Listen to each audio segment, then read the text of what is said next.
ভারতের জিনিস নিয়ে গিয়েছিল ব্রিটিশরা, সেই জিনিস নিয়ে গিয়ে তারা আবার নিলামে বসিয়েছিল। খবর যায় ভারতের কাছে, তারপর একেবারে সরকারি বেসরকারি উদ্যোগে ভারত সেই জিনিসকে ফিরিয়ে নিয়ে চলে এসেছে। আর এই যুদ্ধের কথা আপনারা অনেকেই জানেন না, দুই একটা পত্রপত্রিকা করেছে, কিন্তু শোনার পরে আপনারা বুঝবেন এবং তারপর ভারত সরকারকে রীতিমতো স্যালুট জানাবেন যে এইটাই দরকার আছে। ভাই, আমার দেশের সম্পত্তি আমি নিলামে বসতে দেব না, এই রকম মানসিকতা নিয়ে ভারতবর্ষ এগিয়েছিল। বৌদ্ধের নিদর্শন সেটা বিক্রয় হচ্ছিল $100 মিলিয়ন। কোথায় বিক্রয় হচ্ছিল? হংকংয়ে। সেই রত্নগুলোকে ভারতবর্ষ ফিরিয়ে নিয়ে এলো। পিঁপড়া হওয়া নিদর্শন নামে পরিচিত এই রত্নগুলো। এই পিঁপড়া হওয়া হচ্ছে উত্তরপ্রদেশের গোরখপুরের কাছে অবস্থিত এবং এই সংগ্রহটি অসাধারণ সংকলন, যা ভগবান বুদ্ধের উত্তরাধিকারকে প্রতিষ্ঠিত করে। এনডিটিভির এই প্রতিবেদনটি দেখুন।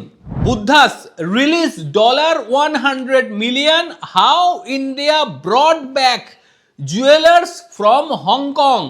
মানে হংকং থেকে সেই জুয়েলার্সগুলো তারা নিয়ে চলে এসেছে, নিলাম করতেই দেয়নি।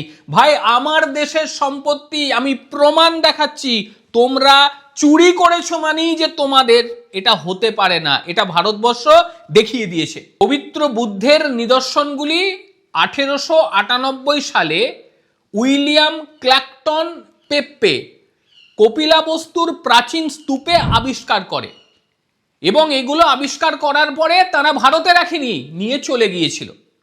2022 সালে তার প্রপৌত্র এটাকে $100 মিলিয়ন প্রাথমিক মূল্যে সেগুলোকে নিলামে তোলে। ভারতের কাছে খবর যায়, তারপর ভারত এটাকে আন্তর্জাতিক আইনের মাধ্যমে ফিরিয়ে আনার তৎপরতা শুরু করে। সাংস্কৃতিক প্রত্যাবর্তনের এই যাত্রা একটি গুরুত্বপূর্ণ মুহূর্তের প্রতীক। সীমান্ত টাইম জোন পেরিয়ে ঘটে যাওয়া একেবারে নাটকীয় ঘটনা। ভারত সফলভাবে 2500 বছরের পুরনো ভগবান বুদ্ধের উত্তরাধিকারের সাথে নিবিড়ভাবে জড়িত এই বিশ্বাস ভারতবর্ষ করে এবং সেই কারণে অত্যন্ত বিরল রত্নগুলির নিলাম ভারতবর্ষ বন্ধ করে দিল। শুধু বন্ধ নয়, তারা ভারতে নিয়ে এলো। এর থেকে বড় কিছু হতেই পারে না। অর্থমন্ত্রকের ফিনান্সিয়াল ইন্টেলিজেন্স ইউনিট তারা খুব ভালোভাবে কাজ করেছে। তারা এই জগতের অর্থাৎ নিলাম জগতের যে ফাঁক ফোকর সেগুলোকে খুব ভালোভাবে অনুসন্ধান করেছে। একেবারে শেষ 72 ঘন্টায় আইনি নোটিশ, কূটনৈতিক চাপ, তথ্য প্রমাণের দৌড়ে নিলাম হতেই দিল না। তারা বুঝিয়ে দিল এ জিনিস ভারতের, এটাকে ভারতের বাইরে থাকতেও দেব না, যেতেও দেব না। যদি হাতুড়ির বাড়ি পড়ে যেত তবে প্রাথমিক বৌদ্ধ সভ্যতার সঙ্গে ভারতের বাস্তব সংযোগ চিরতরে হারিয়ে যেত। আমরা আর খুঁজে পেতাম না তাকে। বৌদ্ধের ধ্বংসাবশেষ $100 মিলিয়ন, এটা মানব না। ভারত হংকংয়ে গিয়ে সেই রত্নগুলি ফিরিয়ে আনলো। পিঁপড়া হওয়ার ধ্বংসাবশেষ নামে পরিচিত এই সংগ্রহগুলি একেবারে ব্যতিক্রমী সংগ্রহ, যা ভগবান বৌদ্ধের উত্তরাধিকার চিহ্নকে সবার আগে প্রতিষ্ঠিত করে। 127 বছরের প্রথমবারের মতন the light and the lotus relics of the awakened one নামে প্রদর্শনী তারা করছিল। ঔপনিবেশিক যুগে যুক্তরাজ্যে নিয়ে যাওয়া বুদ্ধের নিদর্শন রত্নগুলি এটা অংশ, এটাই বিক্রির ধান্দাবাজি করেছিল তারা। ভগবান বৌদ্ধের পিঁপড়া হওয়া অস্থির নিদর্শন, রত্ন ভাণ্ডার, খোদাই করা পাথর সব একত্রিত করা রয়েছে সেখানে। 127 বছরের প্রথমবারের মতন তারা এই প্রদর্শনী করে এইগুলোকে নিলাম করতে চেয়েছিল হংকংয়ে। ভারত হতে দেয়নি। ভারত বুঝিয়ে দিয়েছিল এগুলো ভারতের, ভারতীয় সংস্কৃতির সঙ্গে জড়িয়ে রয়েছে, মানুষের আস্থার সঙ্গে জড়িয়ে রয়েছে, মানুষের ভক্তির সঙ্গে জড়িয়ে রয়েছে। এটা কখনোই হাতুড়ি পিটে বিক্রয় করা যেতে পারে না। ভারত একেবারে টপ ক্লাস লড়াই দেখিয়েছে, ভারত একেবারে প্রথম সারির লড়াই দেখিয়ে দিয়েছে। সরকার বেসরকারি সব একসঙ্গে মিলেমিশে লড়াইটা করেছিল এবং তাদের বক্তব্য ছিল যেতে তো দেব না, এটা আমাদের জিনিস, আমাদেরকেই রাখতে হবে।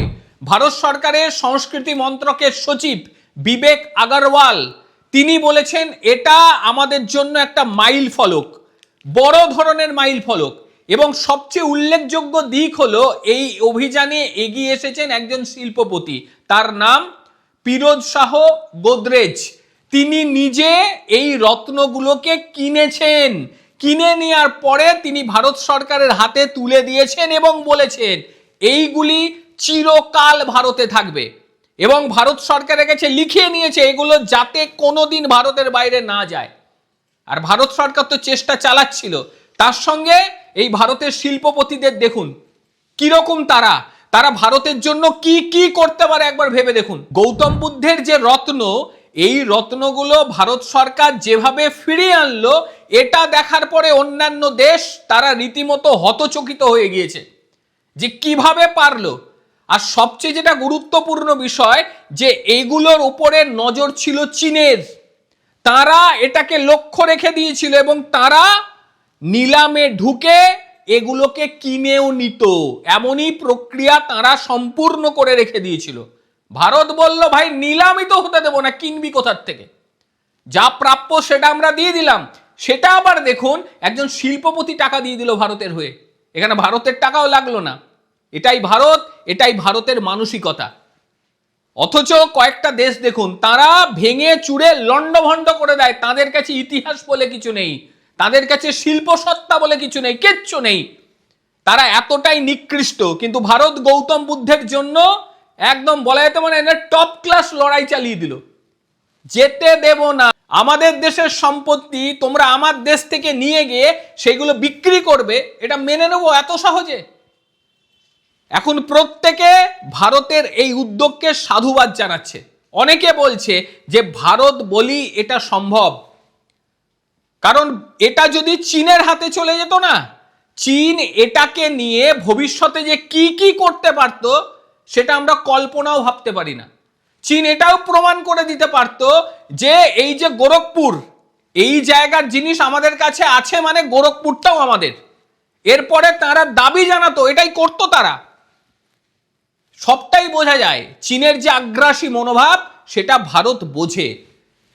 আরো কিছু ফিরিয়ে আনার তো সময় এসছে, অনেক কিছুই, মণি থেকে শুরু করে মাথার মুকুট অনেক কিছুই বাইরে রয়েছে, সেগুলো ধীরে ধীরে ফিরিয়ে আনা হবে, হজম কাউকে করতে দেব না। আর সেটা ভারত সরকার দেখাচ্ছে। যথেষ্ট ভালো খবর। কি বলবেন আপনারা ভারত সরকারের এই উদ্যোগকে নিয়ে? আপনাদের ঠিক কি বক্তব্য? 2500 বছরের পুরনো বৌদ্ধদেবের রত্ন ভারতবর্ষ কিভাবে ছিনিয়ে আনলো, এই জিনিসটা আপনাদের ঠিক কিরকম লাগছে? আর ভারতেরই জিনিস ভারত থেকে নিয়ে গিয়ে সেগুলো নিলাম করছে, এই দুঃসাহসটা ভারতবর্ষ দেখাতে দেয়নি। তার জন্য অন্তত আমাদের প্রত্যেককে একটা ধন্যবাদ জানানো উচিত ভারত সরকারকে। প্রত্যেকে ভালো থাকবেন, আর অবশ্যই আপনারা এই বিষয় নিয়ে আপনাদের মতামত দেবেন। ভালো থাকবেন প্রত্যেকে, নমস্কার।